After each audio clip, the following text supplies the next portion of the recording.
You know, we talk about the symbolism and how significant it is that these two leaders are meeting, but just tell us what you expect. Could we see something concrete that comes out of this, and what would be a success for Japan?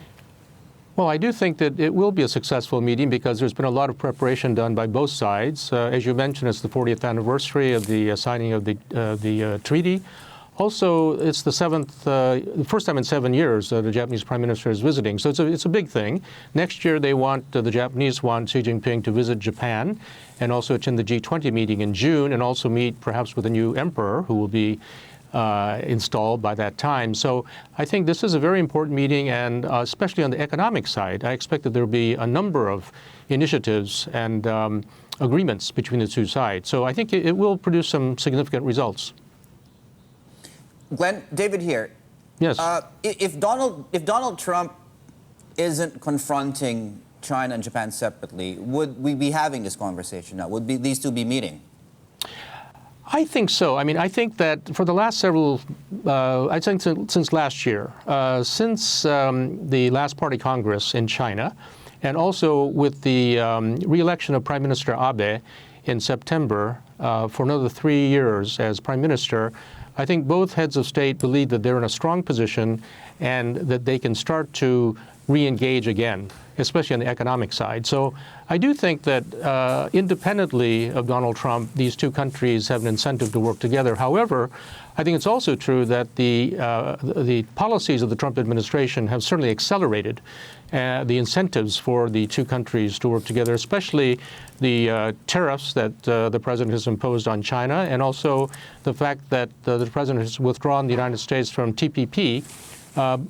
This, I think, is motivating Japan to reach out to create more partnerships in the region. So I do think that the actions of the United States are accelerating this closing of relations between the two countries.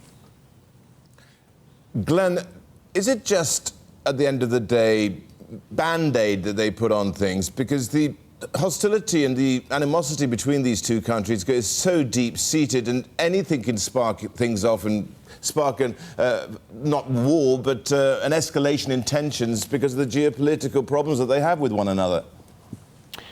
Well, you know, if you look back over history, there's been a lot of ups and downs in the relationship between Japan and China. And it's true that in the last few years, especially since 2010, there have been problems, especially over territorial issues and also issues of history and so forth. So until recently, there has been considerable tension. But I think the two countries, the two leaders, certainly are very realistic.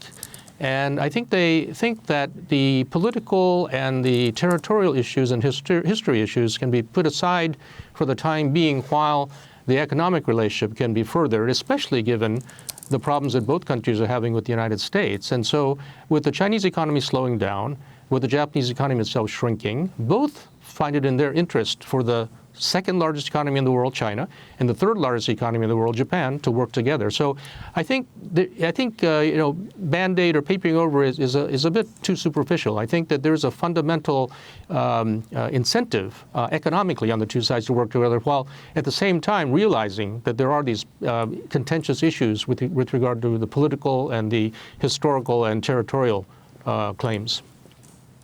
So, Glenn, what can we expect in terms of concrete measures? Well, for instance, I think there's going to be an announcement of joint development in East China Sea. There's going to be Japanese and Chinese cooperation on One Belt, One Road, infrastructure investment in third countries. I think that there are areas of cooperation, especially in Africa, that the two countries have been exploring.